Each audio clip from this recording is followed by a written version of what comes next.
Nous nous retrouvons pour parler sport sur notre chaîne. Nous vous souhaitons à toutes et à tous la cordiale et chaleureuse bienvenue. Nous parlons bien sûr de handball dans la première fenêtre de cette émission. Il s'agit de 40 entraîneurs regroupés par la Fédération togolaise de la discipline avec le concours de l'IHF et de la Confédération africaine de handball. Tout ça pour donner des acquis et des connaissances à des encadreurs togolais pour donner beaucoup plus d'impact à la discipline.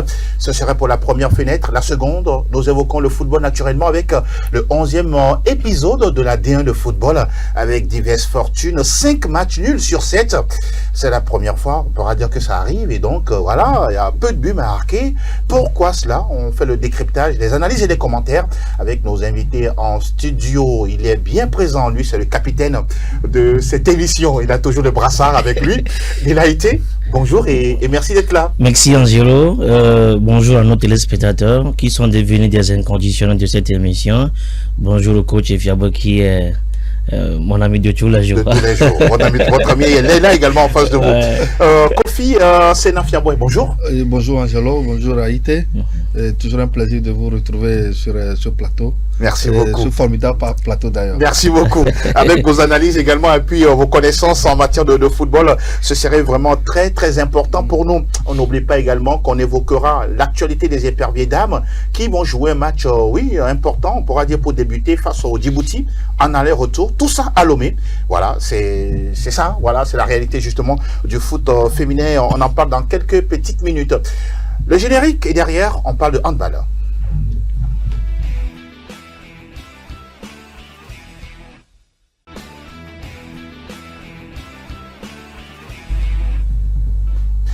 Pour l'instant, il n'y a pas de compétition de handball sur l'étendue du territoire national. Mais avant, on dit souvent, pour avoir une discipline de meilleure qualité, il faut des encadreurs également rompus à la tâche. Voilà pourquoi la Fédération togolaise de handball a initié une formation à l'endroit des entraîneurs. On parle de 40, regroupés bien sûr à Lomé avec l'IHF, l'Institut international, sinon l'institution internationale de handball et puis la Confédération africaine de handball également qui est à côté bien sûr de la FTHB. De l'AIT, voilà une activité qui semble somme toute qui a de l'importance parce qu'après tout, s'il faut avoir une bonne discipline comme le handball, il faut avoir des entraîneurs de qualité pour accompagner tout ce qui se fait. Oui, la promesse a été tenue. Auguste Debo, lors de son arrivée à la tête de cette fédération, il a promis former les parties prenantes de cette discipline-là, en commençant par les entraîneurs.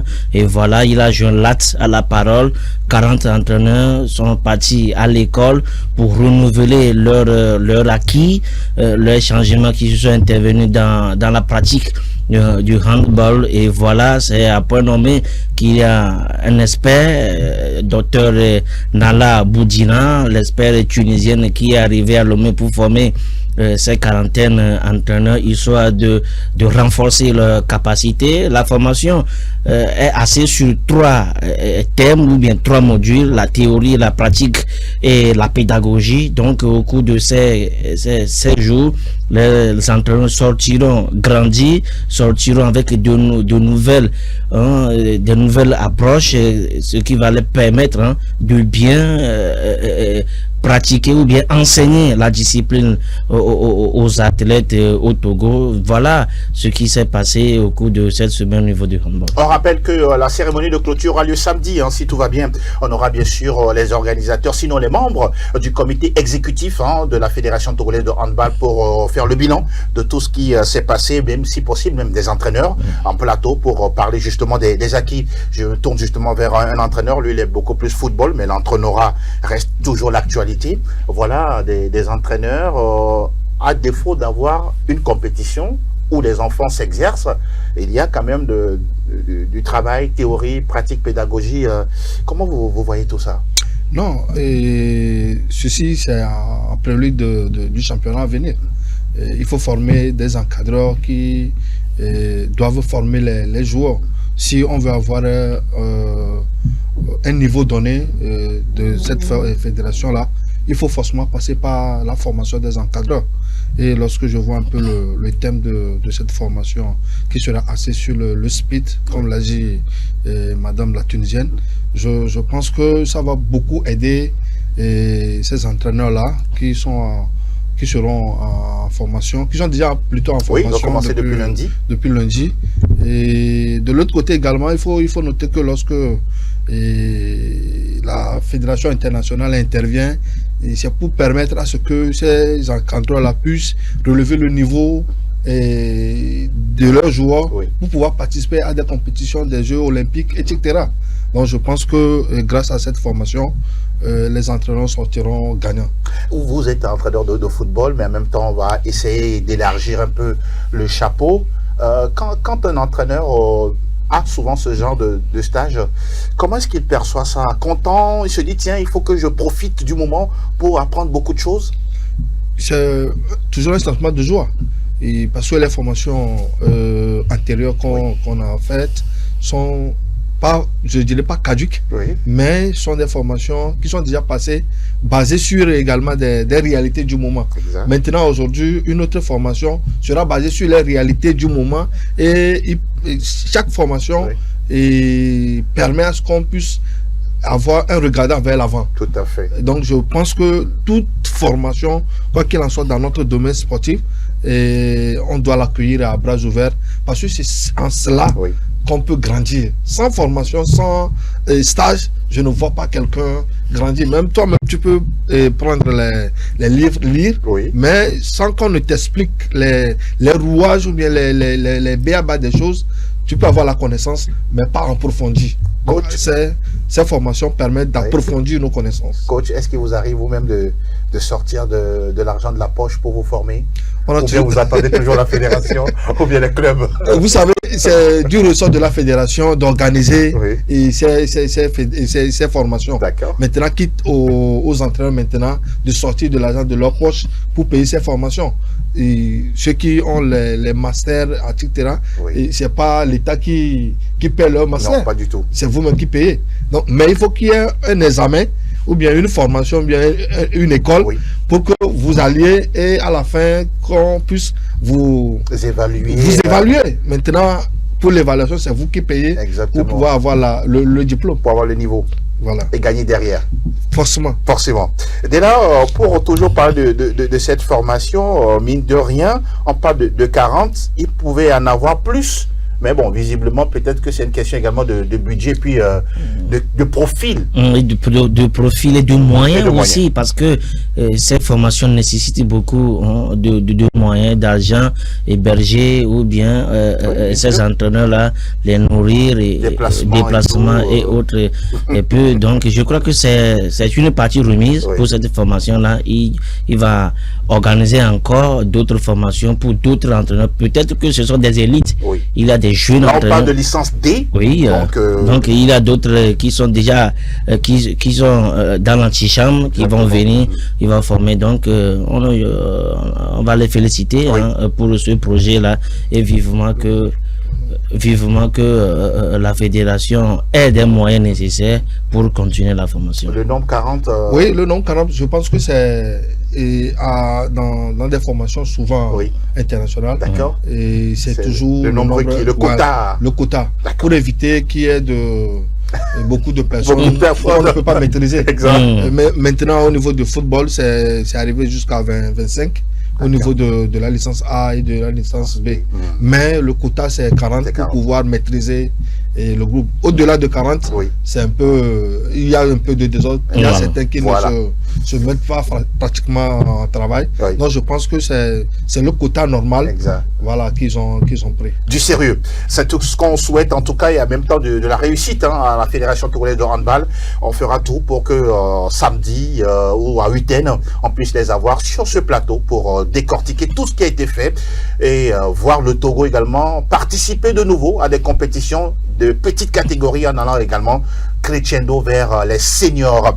On a terminé avec le handball. On reste toujours avec l'actu nationale. Juste après le jingle, on parle de foot féminin, les éperviers dames.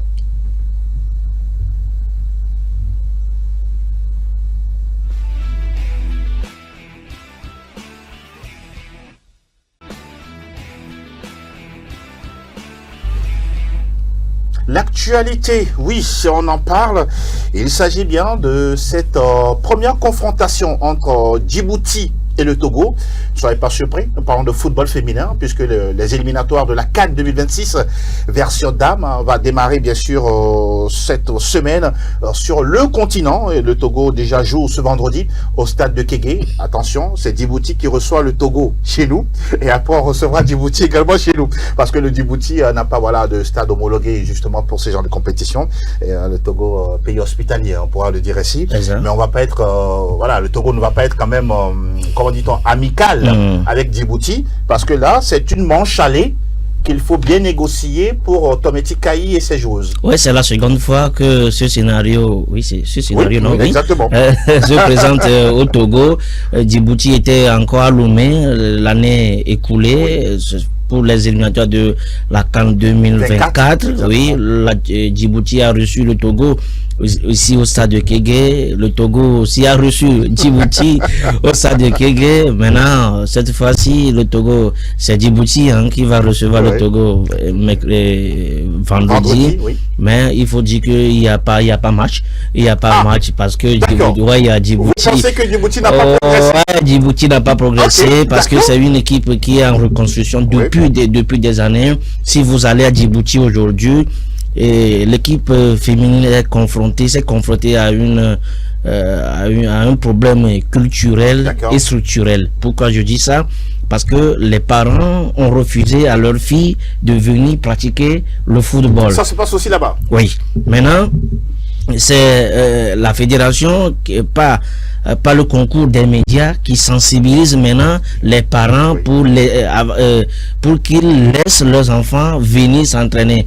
Un entraîneur à Djibouti peut convoquer une séance d'entraînement pour 20 ou 30 joueurs à peine 15 ans qui vont répondre. Ah, vous parlez de joueuses? De joueuses qui vont répondre à l'appel du... Il y a autant de réticence? Oui, il y a autant de réticence. De la religion musulmane? Oui, de la religion musulmane. Donc, c'est une équipe qui est en pleine reconstruction. Ils ne sont pas venus à Lomé pour chercher un résultat. Ah, oui, c'est pour participer et reconstruire l'équipe. Si vous parlez un peu avec les dirigeants qui ont accompagné l'équipe à Djibouti, de Djibouti à Lomé, ils ont clairement dit que eux, ils sont en apprentissage. Avant de venir à Lomé, ils ont fait un stage en Éthiopie. Ils ont d'ailleurs joué face à l'Éthiopie. Ils ont eu ensemble 17 buts sur les 2 rencontres. Mais le résultat ou bien le score importe peu pour les dirigeants de la Fédération djiboutienne de football. Mais c'est la formation, la progression de leur équipe qui les cherche. Maintenant, ils ont mis le cap sur 5 ans. 5 ans et d'ici 2030. Depuis 2030, c'est pourquoi ils ont fait venir Jonas Kokou Koloma, un Togolais qui connaît très bien la maison, pour aider, pour booster cette équipe féminine djiboutienne là à être au sommet dans 5 ans. Je parle encore avec vous de cette activité ou de ce match là entre Djibouti et Togo. Pour vous, qu'est-ce que Tometi Kayi va rechercher dans ce match là? Parce que n'oublions pas, il y aura une manche retour avant de défier le Burkina Faso au prochain tour. Oui, c'est un match, c'est un tremplin. Moi, je dis c'est un tremplin. N'est-ce pas un piège? Non, c'est pas un piège. Face à une équipe faible. Non, c'est pas un piège pour Kayi Tometi. Kayi Tometi doit chercher l'automatisme, parce que si vous prenez l'équipe, le statut de cette équipe togolaise, elle est complètement changée. On n'a pas vu Kayi a convoqué des nouvelles joueuses, des gardiennes jusqu'en attaque. Donc Kayi cherche une automatisme, une complémentarité, une symbiose entre les joueuses. C'est pour préparer le match face au Burkina, qui ici est très important pour moi. D'accord. Coach, voilà, on a le cas de Djibouti, c'est vrai, on ne va pas inventer la roue. C'est une sélection qui n'est pas encore en place. En tant que coach, que va chercher Kayi dans une telle confrontation, un aller-retour selon vous? Oui, comme le dit le frère Haïté, d'abord essayer de mettre en place une équipe compétitive à travers ce match. Les 2 matchs vont la permettre d'avoir une équipe solide, du moins le noyau dont elle-même en parle chaque temps. Donc je pense que ces 2 matchs-là pourront l'aider véritablement à avoir ce noyau-là. Quand vous dites solide, est-ce que c'est jouer en aller-retour et ne pas encaisser de but par exemple? Oui, par exemple. Mais moi, je suis un peu pessimiste par rapport à cette situation. Vous voyez, les équipes comme ça, on a un exemple au Togo, hein, un attendeur qui joue le maintien au haut du tableau. Voilà. Comment ça se comprend? Bon, voilà. Ça, on va en parler tout à l'heure. Voilà, c'est des choses qu'il faut prendre plutôt avec pincette quand Djibouti sait que le Togo a un niveau aujourd'hui côté féminin assez élevé que le leur. Donc, ils vont se dire que qu'ils sont venus pour apprendre, etc. Mais derrière, ils ont un piège. C'est un piège pour tomber le coach. Déjà, si nous disons que c'est un match que forcément Kai doit gagner, en tant que coach, si je serais à la place de Kai, ce serait plutôt une pression sur moi. Parce que lorsque les jours se suivent, mais ne se ressemblent pas. Les jours de match, les Togolais, nos joueuses ne peuvent pas bien se... Ça aussi, c'est un aspect à relever. C'est un aspect à relever. Même si l'adversaire est faible. Ça peut arriver qu'au match aller, on ait un match nul et au match retour, on a également un match nul, on va au tir au but, ils nous gagnent. Ça peut arriver, c'est le football. C'est le football, oui. Donc il faut être... Vous n'êtes pas forcément d'accord, mais bon. Il faut être prévisible. Il faut être prévisible et jouer à fond. Prudent aussi. Voilà, il faut qu'on joue à fond ce match-là. Ne pas dire que Djibouti n'a pas ce niveau-là du Togo, donc il faut laisser aller, essayer d'autres niveaux. Et joueurs, non, c'est pas le moment d'essayer des joueurs. Nous sommes dans une compétition. Oui. Il faut aller avec les joueurs pour gagner le match. C'est ça qui est le plus important. Voilà, gagner le match. Non, même si vous n'êtes pas forcément d'accord avec le coach. Non, à dire qu'il n'y a pas match où Djibouti est une équipe faible, je ne dis pas forcément. Il faut s'en méfier quand même. Oui, il faut s'en méfier. C'est 90 minutes. Oui, c'est pourquoi quand Kai Tometi dit à la conférence de presse que là, elle n'a pas peur de Jonas, je dis que c'est une manque. Hein, elle n'a pas bien placé le mot. Elle n'a pas bien placé le mot. Parce elle pouvait dire que je respecte le coach. Je respecte le coach, je respecte l'équipe, je respecte leur historique ou bien leur histoire, mais à dire qu'elle n'a pas peur de Jonas. C'est peut-être aussi un défi. Non, pas un défi, il n'y a rien là-bas. Il n'y a rien là-bas. Il va falloir que Kai prenne ce match avec beaucoup de pincettes.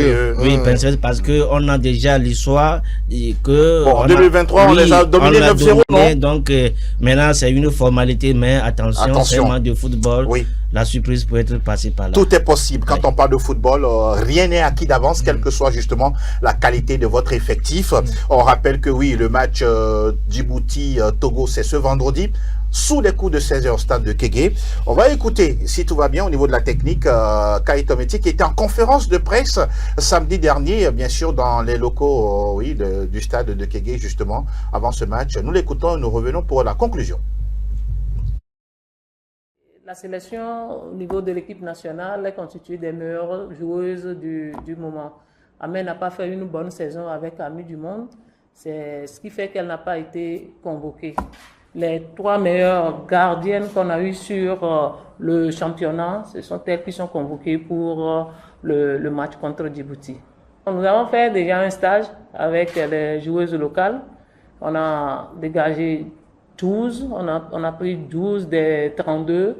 On a déjà mis en place un plan de jeu avec ces 12 joueuses et on attend les internationales d'ici demain pour pouvoir jouer. On a un noyau qui est là et on a un fond de jeu. Il suffit d'activer ce fond de jeu là et je suis sûr que la machine va prendre.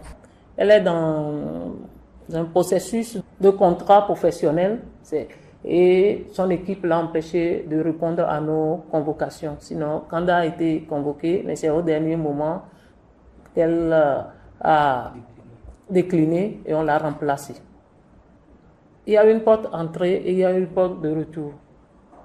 Si ça se passe bien avec ces sœurs qui ont réalisé une bonne saison avec leur équipe, on les garde. Si on ressent des lacunes, et qu'on a besoin encore du service de Amé, on va la rappeler. La preuve est qu'elle a été sélectionnée parmi les 6 gardiennes sur le plan national. Elle a fait le regroupement avec nous. Mais on a mis en place des critères pour prendre les meilleurs. Et c'est les meilleurs qui sont sur la liste de convocation. Donc, c'est sans souci si dans 2 mois ou 3 mois, Amé reprend son niveau, elle sera convoquée pour les prochaines séances. Nous avons bien suivi Madame Kaïtometi qui semble être prête pour cette double confrontation. On rappelle que le match aller c'est d'abord ce vendredi face au Djibouti au stade de Kégué. Oui, l'entrée est libre et gratuite, mais attention, à partir de ce mercredi, il y aura un lien ou un canal par lequel vous devez récupérer vos tickets. Voilà, ne serait-ce que le ticket d'entrée pour canaliser toute l'entrée simplement. Mais on rappelle que la Fédération togolaise de football a déclaré justement l'entrée libre et gratuite pour que nous puissions sortir massivement pour aller supporter et pousser nos éperviers dames à la victoire. On peut regarder le graphique qui annonce justement ce match Djibouti-Togo à le suivre déjà à 16h, voilà justement, avec bien sûr les éperviers dames, Djibouti-Togo, stade de Kégué à 16h ce vendredi, donc ne ratez pas le rendez-vous, c'est très important. Nous on sera là en tout cas samedi pour en parler en long et en large. On va aborder justement le troisième et dernier virage de cette émission. Juste après le jingle, Actu National, on parle désormais dans quelques instants de foot national à Delonato.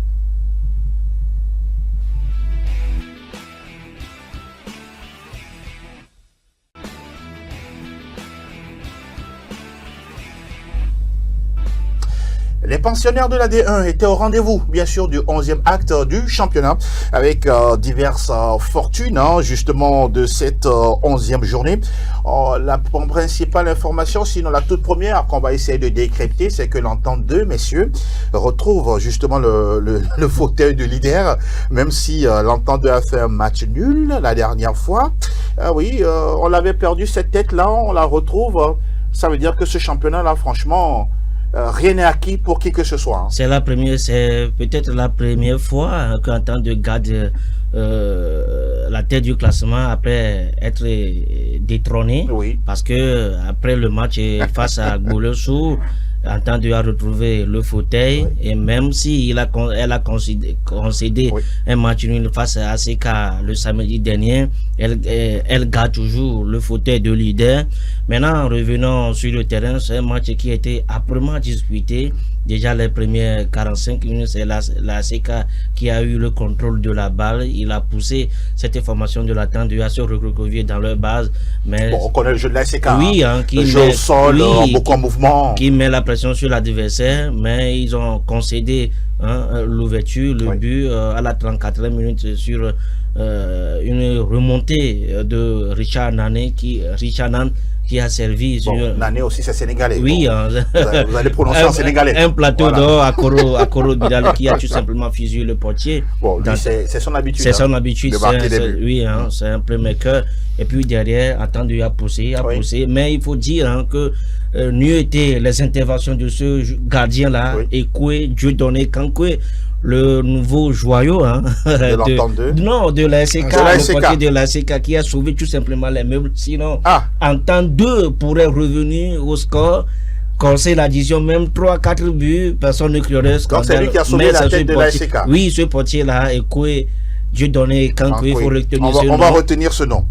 Qui a sauvé tout simplement la SK, mais il a tout derrière. L'Entente 2 a essayé de revenir au score, mais il a eu ce but égalisateur par Bouraima Hassan. Aux grandes dames des supporters d'Entente 2 qui sont venus en grand nombre pour supporter l'équipe au stade municipal. Coach Kofi, quand vous avez une équipe, l'Entente 2, des fois de victoires de suite, après nul, défaite, après on reprend la pente. Comment est-ce qu'on se sent? Est-ce que c'est parce que le travail n'est pas bien fait, les joueurs n'arrivent pas à faire le travail qu'il faut, les entraîneurs en face font mieux, vous étudiez, comment vous voyez tout ça? Oui, cela sous-entend que les autres équipes arrivent à étudier notre jeu. Ça fait qu'à des moments donnés, il faut des adaptations ou bien la périodisation tactique. Et périodiquement, il faut réaménager un peu la tactique, peut-être injecter un joueur, etc. pour pouvoir avoir un peu mélanger un peu la stratégie adversaire. Parce que souvent, vos adversaires attendent que vous ayez un 11 pareil. Et on prépare l'équipe contre. Voilà, donc à des moments donnés, on peut changer un peu la tactique, pas forcément la tactique, mais l'animation de jeu. Mais félicitations à Entente 2 je crois que même si dans ces 2 matchs, il n'a pas gagné, on a senti également une progression du niveau. Quand vous voulez parler de l'implication des joueurs? La fois passée contre ACK, et on a vu d'abord les 2 équipes qui ont chacun leur mi-temps. ACK en première partie, où il avait posé la balle, posé d'énormes problèmes à l'équipe adverse je parle d'entendre d'eux. Sur les côtés, il n'y avait pas ces joueurs-là pouvant défendre véritablement sur les joueurs d'ACK. Et même le but de l'ACK, c'était sur une balle mal négociée par le latéral gauche, et Nandre a repris la balle, une passe entre les 2 défenseurs, ce qui est très mal vu, peut-être depuis les tribunes. Mais à Koro Bilal, dans cette situation, souvent, il ne peut que mettre le ballon dans le fond du filet. Mais l'entrée également de Nukafu Victor en seconde partie a changé un tout petit peu la physionomie de l'équipe d'Attente de la fois passée. Parce qu'il arrivait à porter la balle dans les camps adverses, faisait reculer le milieu adverse. Et ces mouvements ne permettaient pas à Mekoudi, Dodi et les autres milieux à suivre le rythme. Ça fait que toute l'équipe de ACK était obligée de défendre. À un moment donné, et vous constatez le dégât. Un seul joueur peut changer tout. Un seul joueur peut changer tout. Et je crois que c'était Kafou Victor qui a fait même le centre pour Hassan. Et une belle reprise de balle. Félicitations à entendre qui joue à fond ces matchs. Voilà. Contre ACK, on sait que c'est pas évident, mais ils l'ont fait. Félicitations. Surtout qu'ils étaient menés et ils ont trouvé les ressources nécessaires pour revenir justement dans ce match. On reste avec vous, coach, pour parler du match Unisport et la SOTR. Mine de rien, bon, il n'y a pas eu de vainqueur. C'est bon, on se sépare en bons amis. Hein. Oui, mais c'est un match décevant. Du moment où, du côté de SOTR et du côté de Unisport, les deux ont besoin d'avoir les 3 points. Parce que ce match allait permettre à ces 2 équipes-là de prendre la tête de ce championnat-là. Donc c'était un match piège pour les 2 équipes. Mais à l'arrivée, aucun but. Et un nul frustrant pour les 2 entraîneurs, parce que ce n'était pas les occasions qui ont manqué, et surtout du côté de la SOTR, qui avait créé de nombreuses occasions. Il y avait des occasions qui pouvaient concrétiser, mais il manquait ce pied-là pour pouvoir mettre le ballon au fond du filet. Du côté également de Unisport, c'était un peu dans un jeu direct. Ils ont fait des belles choses, mais pas pour autant trouver beaucoup de solutions offensives. Donc pour eux, je pense que c'est normal, quand bien même ils sont à la maison, mais c'était plutôt, le regret c'était plutôt du côté de la SOTR qui avait ce match-là entre les bouts de leur crapaud. Si je ne me trompe pas, c'est peut-être la première fois que ça, un voteur, SOTR n'arrive pas à gagner. Hein. Oui, le dernier match, ils ont gagné. Oui, ils ont gagné face à on avait dit qu'on a déjà trouvé un remplaçant d'Avotor. Oui, lui, il a commencé à marquer de l'autre côté. Mais ils sont en déplacement face à Unisport. C'est Unisport qui a l'avantage sur eux, mais c'est la SOTR qui a fait le jeu. Pas de regret quand même. Mais derrière, c'est le coach de Unisport, Urobori Taourawe, qui nous a sorti un discours qui dit que sur le terrain, les joueurs ne parlent que anglais. Or, dans l'effectif de la SOTR, il y a seulement 2 Ghanéens, le portier Augustine Cousson et le dossard 5 Patrick. Pourquoi il se plaint? Mais d'habitude, il attend Moussa, Laré et autres, les mais attendez, mais au finish, il attend que l'anglais, il ne parle. Vous le comprenez? Qu'est-ce qu'il veut dire par là? Non, c'est une fuite de responsabilité. C'est une fuite de responsabilité pour Urobori Taourawe qui dit que c'est une équipe ghanéenne maintenant qui joue. C'est ce facteur-là qui n'a pas concouru à sa victoire face à la SOTR. Bon. Mais prochainement, on va essayer de régler ce problème. Ils vont parler français. Sinon, sur ce point, c'est pas pour dédonner le coach, franchement, mais il faut également noter la question du journaliste. Si vous écoutez la question que le journaliste avait posé. D'accord. Je pense que ça lui a donné beaucoup de champs. Voilà, il peut tout dire. Voilà. Maintenant, et parfois, il faut que des questions soient également plus technico-tactiques. Oui, que de laisser le coach dans le vague. Parce que là, on parle du match, là. On parle du match. Ouais, donc, il y a des aspects tactiques, il y a des aspects techniques. Vous abordez ce sujet-là avec le coach va répondre forcément tactiquement et techniquement. Mais lorsque le coach, le joueur pose une question vague, c'est là, vous aurez une réponse. Voilà, nous-mêmes, on choisit l'angle de... S'il vous plaît. Ah, mais merci beaucoup. Parce que là, vous avez été franc. Les joueurs vont parler français. Ah oui. On va désormais décrypter les matchs d'Asco et puis de Gomido. Asco qui gagne, Gomido qui flambe.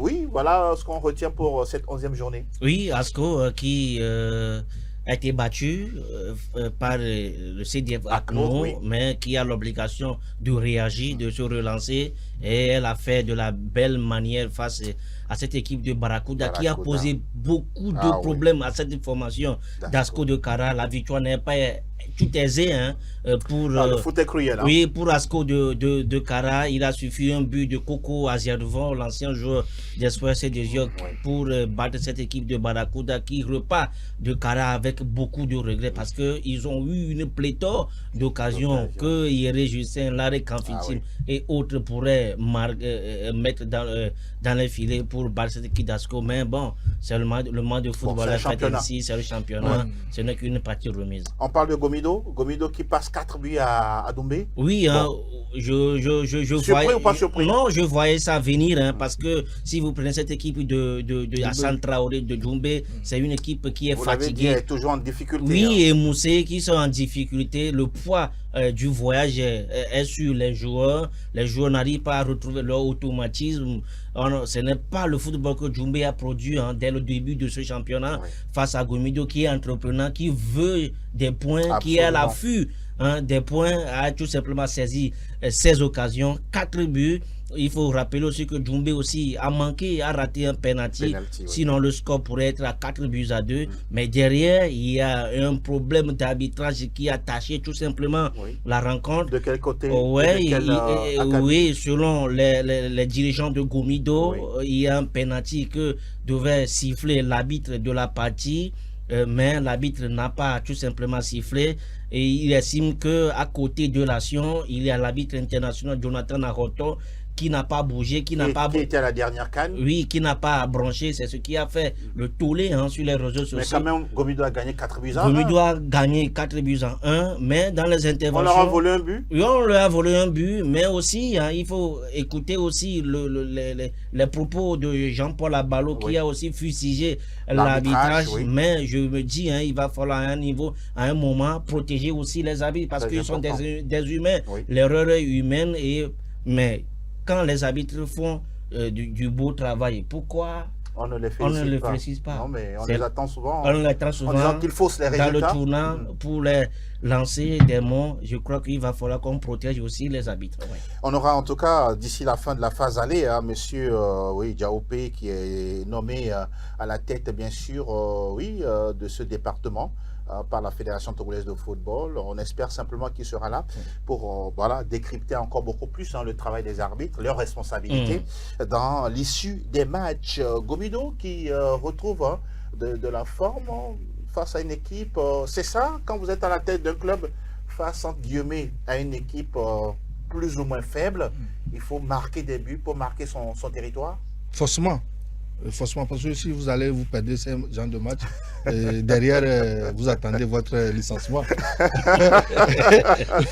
Parce que le commun de Mertel exige que lorsque quelqu'un est en difficulté et que tu n'es pas son papa, que tu puisses l'enfoncer de plus. Donc, je pense que Gomido a fait le boulot. La fois passée, 4 buts à 1. Dans le jeu également, c'était beau. Il y avait beaucoup de choses à retenir dans ce match-là. De bonnes choses. De bonnes choses à retenir. Mais du côté également de Doumbé, c'était un peu la fatigue. On sentait que les joueurs n'étaient pas dans ce match-là. Il y avait eu un tournant dans ce match quand Agomido avait marqué, après suivi l'égalisation, le penalty de Doumbé raté, si le joueur avait... moral, voilà, je pense que c'était le tournant du match même. Oui. Quand ils ont raté ce match-là, ce penalty-là, cela a permis à Agomido de reprendre psychologiquement l'avantage. Et derrière, on a constaté que le dégât, félicitations à Gomido. De l'autre côté, Asco également, et face à Barracuda qui n'arrive pas toujours. Et c'est un peu compliqué. Vous savez, dans ce championnat, on peut beau dire vous jouez bien, vous allez, vous produisez un beau football, mais à la fin, on retient que la victoire. Oui, c'est ça qui est cruel là. Voilà, les gens ne verront pas les nombres de passes, les nombres d'intrusions que vous avez faites, mais à la fin, la grande question qu'on pose, et qui a gagné. Et donc je pense que Asco a fait le minimum. Et ils ont arrivé à bout. Félicitations également à Asco qui au fil des jours commence par se réveiller. Ce serait un peu tard, mais je sais qu'ils vont se réveiller quand même. Ah ben, vous ne voulez pas dire qu'ils seront champions. Bon, on attend de voir. Amani, lui, il a dit clairement, hein, on l'a même suivi dans cette émission, il a dit clairement que d'ici la fin de saison, il dit que c'est à la fin du bal qu'on paie les musiciens. Parce qu'il a dit, on le cite nommément. Messieurs, on décrypte d'autres matchs. Coach, la dernière fois, on a vu que Boloissou et Espoir FC Division, qui ont évolué devant leur public sur leur propre terre, mais ils n'ont pas gagné. Comment ça s'explique? Vous savez, Boloissou comme Espoir, chez eux, il y a un deuxième homme derrière. Soit ils sont contre vous, ou soit ils sont derrière vous. Maintenant, quand ils sont contre vous, vous êtes en danger. Mais l'autre fois, on a vu un Boloissou qui était plus entreprenant dans le jeu. C'était plus après avoir concédé le but, on a vu la réaction immédiate. Et ils ont essayé, et quoi que vaille, de trouver les failles rapidement pour pouvoir égaliser. Et je pense que c'était bien fait. Et les supporters ici ont vraiment apprécié toutes ces réactions-là. Exactement, face à jusque derrière, il n'y avait pas, surtout la deuxième période, il y avait une petite doute qui s'est installée. Faut-il se lancer encore et avoir une base assez fragile. Bon, ça fait que le jeu, arrivé à un moment donné, c'était un peu équilibré jusqu'à un moment donné où Asibina encore a eu un penalty. C'était aussi le tournant du match. Heureusement qu'ils ont raté le penalty. Et quand moi je suivais le match, ce penalty-là, je dis si c'est allait arrêter. Parce que c'est loin des gardiens qui sont spécialisés dans ce domaine-là. Et dans cette condition-là, ce serait un peu difficile qu'il n'en arrête pas. Il a été responsable. Il était responsable. Il a pris ses responsabilités. Il a sauvé son équipe. Maintenant, de l'autre côté de Tchévi également. Ça fait quoi? 6 matchs, une seule victoire à la maison. Hein. Oui. Je parle sous votre contrôle. Hein. Oui. C'est ça? C'est ça. C'est un peu compliqué. Si la journée précédente, à la maison, le coach disait que les joueurs étaient sous pression à la maison. Quand vous avez des joueurs qui sont sous pression, ils n'arrivent pas à donner le meilleur d'eux-mêmes. Et ça crée de méformes psychologiques sur le terrain. On ne se donne pas. On cherche à se donner à fond, mais quand la tête ne suit pas, c'est un peu compliqué. Ça fait que de jour en jour, et ça se complique plutôt de jour en jour. Et Espoir piétine. Hein. Voilà. Et là, ça n'avance pas pour Espoir. Oui, ça n'avance pas pour Espoir cette division, mais face à Tambo, ce ne sont pas les occasions qui ont manqué à cette rencontre. Et puis il faut saluer aussi l'attitude des supporters de Espoir. Ça va beaucoup mieux. Oui, ça va beaucoup mieux. Ah d'accord, là c'est bien. Oui, qui ont accompagné. Vous avez fait un bon boulot. Oui, de sensibilisation. Merci beaucoup. Qui ont tout simplement accompagné l'équipe de la première minute jusqu'à la dernière minute. Malgré l'ouverture du score de Bilal Bourou à la 10e minute pour le Tambour de Dacha, cette équipe d'Espoir de Division n'a pas tout simplement laissé tomber les âmes. Ils ont cherché le but égalisateur, mais il faut compter aussi sur la défense de Tambour qui a tout simplement verrouillé la défense. Ils ont tout simplement mis tout, même la clé ils ont jeté, mais c'est ce qui a permis. Mais vous l'avez retrouvé. Oui, oui. Pour marquer un but. À force d'essayer avec persévérance et détermination, Espoir CDJor a tout simplement eu l'égalisation dans les dernières secondes de cette rencontre. J'imagine la joie de Bola. Kofi Dramé qui a tout simplement placé le cuir hors du portier du portier de Tambo et Koué Foli qui n'a plus constaté tout simplement les dégâts. Juste pour prendre le ballon pour venir au centre, l'arbitre Kendodi a tout simplement dit messieurs, c'est fini. C'est fini pour aujourd'hui. C'est fini pour aujourd'hui. En tout cas, félicitations Espoir. Oui, mais qui quand même a gardé un point au lieu de concéder une défaite. Oui, ça fait déjà 6 rencontres, 6 rencontres si je ne me trompe pas, à domicile. Dr Carlo Thévier, aucune victoire, 2 défaites à la maison face à la COTR et à Unisport. Non. Bolossou des Lacs, ils ont concédé des matchs face à Sko de Kara, Barracuda, Tambo et autres. La seule victoire, c'est face à Unisport 2 buts à 1. Exactement. Dr Carlo de Thévier. En tout cas, Bola qui doit être très, très content d'avoir pris le point. Un point, en tout cas, ça peut faire la différence d'ici la fin de saison. C'est possible. On va terminer, messieurs, avec le dernier match que nous avons. C'est bien sûr l'étoile filante face au CDF ACNOUR. Les deux équipes se connaissent très bien. La saison dernière, on les a vus tous en play-off et les deux sont montés en première division. Et là, à l'arrivée, 0-0, on prend ça comme ça. Les réalités ne sont pas les mêmes. La deuxième division est différente de la première division. Oui. Et les conditions de ce match sont, si on veut placer ces matchs-là dans leur contexte, je pense que c'était plutôt Étoile Filante qui était parti pour gagner ce match-là. Malgré que dans le passé, c'est plutôt ACNOUR qui prenait le dessus sur un aller-retour. Mais dans ce match-là, c'était plutôt Étoile Filante, vu ses positionnements et ses derniers matchs. Et ACNOUR, c'est à part le match d'Asco qu'ils ont gagné la fois passée, derrière 3 matchs, ils ont encaissé 4 matchs plutôt, ils ont encaissé 12 buts. Si vous voulez, mais on me dira 5 matchs. Voilà, 5 matchs, 12 buts. 3 buts à chaque fois. À chaque fois. C'était un peu compliqué dans la tête. Mais la victoire contre Asco de Kara a un peu donné, a rendu les pendules à leur niveau psychologiquement. Ça fait que leur déplacement à Lomé, ils se sont dit tiens, Étoile Filante, on le connaît bien, on a toujours battu cette équipe-là. Du moins, on vient dans ce match-là, pas pour perdre quand même. Au moins. Donc, du côté de la confiance, ils sont confiants de repartir déjà avec au moins un point. Et c'est ce qu'ils ont fait. En repartant justement avec le point du nul pour le CDF ACNOUR.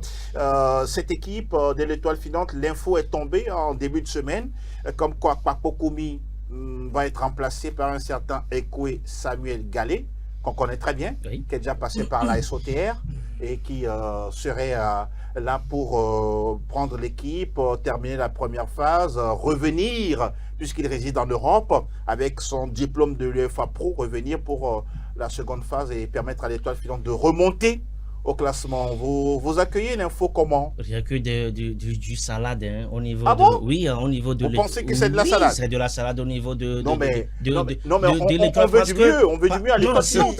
Une équipe sérieuse doit avoir un entraîneur qui doit s'inscrire dans la durée. Quand l'affaire de Ben Tete Adjakba s'est terminée, il va falloir que le bureau directoire de cette équipe d'Étoile Filante mette en place un entraîneur principal ou bien titulaire. Maintenant, Papo Koumi est venu pour sauver les meubles. Il a fait déjà 5 ou bien 6 rencontres à la tête de cette formation d'Étoile Filante. Maintenant, il est temps que le président d'Étoile Filante nomme un entraîneur titulaire principal à la tête de cette équipe. Maintenant, il a fait venir Ekwe Gallet pour des piges, pour aider Papo Koumi, ne serait-ce pour terminer la phase aller. Maintenant, il a dit dans son discours que Ekwe Gallet va repartir, puisqu'il ne réside pas au Togo. Il va terminer son étude et il va revenir. Le temps, faisons cet exercice-là. Et là, vous n'aimez pas l'approche, c'est ça? Faisons cet exercice-là. Bientôt, la phase aller va se terminer. disons dans 2 semaines. Oui, maximum 3 semaines. Et que Galé va partir en Europe. Il n'en aura pas de temps nécessaire pour terminer ses études là. Les études, c'est à 2 semaines. Mais s'il a accepté, c'est parce que quelque part, ça l'arrange dès là. Maintenant, il va falloir que si les dirigeants d'Étoile Filante veulent garder Étoile Galé, qu'ils nous disent clairement que Étoile Galé, à partir d'aujourd'hui, est l'entraîneur principal de l'Étoile Filante. Ne serait-ce que pour cette saison. Maintenant, dire qu'il va repartir, revenir encore, il y a du salade parce que ça reflète sur l'équipe, la performance de l'équipe. Vous pensez? Oui, parce qu'aujourd'hui, l'Étoile Filante va gagner, demain va faire un match nul, demain va faire des fêtes. Il n'y a pas une stabilité au niveau du staff technique de l'Étoile Filante. C'est ce que moi je déplore. Oui, vous n'aimez pas ça. Oui. C'est votre coup de gueule. Et on le comprend. Exact. Vous avez le droit. Messieurs, on va terminer avec le match en retard. Il y aura 2 matchs en retard à suivre ce mercredi. On découvre justement le graphique annonçant les 2 rencontres programmées par la Fédération togolaise de football. Déjà, Kara Asko accueille l'AS Bina. Ça, c'est un match. C'est un match entre Bonfoarim Yaoé et puis Yawamani. Oh, oui, c'est un match très intéressant. Et puis, à Lomé, au municipal, bien sûr, l'AC Barracuda donne rendez-vous à l'ASC. Normalement, oui, une équipe doit gagner. Soit match nul, bon, on verra. Vous voulez placer un mot? Oui, il faut que l'AC Barracuda sonne la sonnette d'alarme. N'est-ce pas? Oui. Gagne face à l'ASC. Oui, c'est possible. C'est possible, hein? Oui, c'est possible parce que ils sont dans le dur actuellement. Oui, dans le dur. Et dans la tête, j'imagine ce que ça peut être actuellement. Donc, je me dis que jouer face à ACK, qui a perdu face à Étoile Filante, et dans les toutes dernières secondes, ACK avait concédé 2 buts en 10 minutes. En perdant 3-2. Hein. 3-2. Face à tant 2, n'eût été les arrêts de leur gardien. Et Kankoué. Voilà. Et ACK allait encore perdre ce match-là. Donc je pense qu'aujourd'hui, il y a un peu faible qu'on peut constater catégoriquement au niveau de l'ACK qui est au niveau de regroupement défensif. Ça ne joue pas défensivement bien. Donc ça veut dire que AC Barracuda peut créer beaucoup d'occasions. Maintenant, quand ils arrivent à créer des occasions face à Asko la fois passée, également ils peuvent créer également des occasions face à ACK. Donc il faut maintenant à ces attaquants-là, Yere Justin et Enoch et Larry Kanfitier, de pouvoir mettre le ballon au fond du filet et de laisser le côté un peu fioriture. Voilà, se concentrer sur le match et gagner ce match-là. Très important. C'est important pour l'équipe parce qu'on ne peut pas faire un championnat phase aller et avoir une seule victoire. C'est pas aussi bon pour une équipe comme Barracuda. Oui, je comprends bien votre frustration. Je comprends aussi. Ça se comprend. Je comprends aussi l'émotion du coach. Il a travaillé dans la maison et il a laissé en tout cas des traces correctes là-bas. On rappelle également que la SCK a un souci. On prendra soin d'aller fouiller encore beaucoup plus. La FIFA a sorti un courrier comme quoi ils sont interdits de recrutement. On ira fouiller, même si possible, avoir les intéressés sur ce plateau pour en parler en long et en large. Vous concluez? Oui, le bémol est que Barracuda, oui, je suis d'accord avec le coach Fiaboué que Barracuda peut créer une surprise face à la SCK. Mais le bémol est que si vous prenez les 2 équipes, Barracuda a effectué un long voyage sur Kara. Le temps de revenir à Lomé pour se récupérer, pour enchaîner, ça serait un peu difficile pour l'équipe. La CK est restée à Lomé. La CK, par contre, est restée à Lomé après le match face à l'Entente 2. Coach, c'est des trucs qui peuvent jouer? Oui, mais ça dépend de la programmation du coach. Déjà, après le match de Kara, je pense qu'ils sont déjà revenus le même jour. Souvent, ils rentrent tard dans la nuit. Voilà, ils rentrent tard dans la nuit. Maintenant, ils ont au moins 48 heures de récupération. C'est pas bien, mais ça peut aider, à la récupération. Surtout, il y a des bains de glace, etc. qu'on peut faire pour pouvoir récupérer rapidement. Parce qu'il faut une victoire, du moins cette soirée, du moins pour les 3 matchs restants. Il faut qu'AC Barracuda arrive du moins à prendre 6 points. Pour gagner de la confiance Effectivement. pour la suite du championnat. En tout cas, nous, on sera au rendez-vous pour décrypter toute l'actualité au plan national et international. Je rappelle que si vous aimez la Ligue des Champions, des matchs de barrage au retour, si tout va bien samedi, on va en parler. Oui. Ouais. Et également la CAF qui va effectuer les tirages au sort des matchs des quarts de finale de la Champions League et puis de la Coupe CAF ce jeudi. Ce sera du côté de Doha au Qatar. On aura tout le temps de revenir sur ces infos-là mercredi, non, plutôt samedi, en votre compagnie, si vous le voulez bien. Coach, merci beaucoup. C'est plutôt moi qui vous remercie. C'est toujours un plaisir pour moi de partager le plateau avec vous. Et mon très cher Adela. De tous les jours. Je pense que peut-être dans nos dires on peut blesser quelqu'un, mais c'est pour la bonne cause. Absolument. Hein, et on souhaite bonne chance à cette merveilleuse chaîne. Pour Merci que de jours à venir, beaucoup de choses puissent évoluer. Merci beaucoup, coach Kofi Sena Fiaboué, que nous aimons tant. Et là aussi, nous vous aimons tant. Oui, merci. Merci beaucoup d'être passé. C'était un plaisir. Capitaine. Oui, capitaine. Avec Brassa. Oui, Brassa 204. Ah bon? Côté gauche ou bien côté droit? Non, moi je prends le niveau de la tête. Ça se termine dans la bonne humeur. Mille gratitudes à vous, chers téléspectateurs et internautes. Merci à toute l'équipe technique qui nous a aidés. Coucou particulier à Patrick de l'autre côté. On se retrouve samedi avec toujours la bonne humeur de vous informer. Et toujours, comme toujours, prenez soin de vous. Faites du sport. C'est très, très intéressant et très important pour la bonne santé. On se dit à très, très bientôt. Ciao, ciao. Bye bye.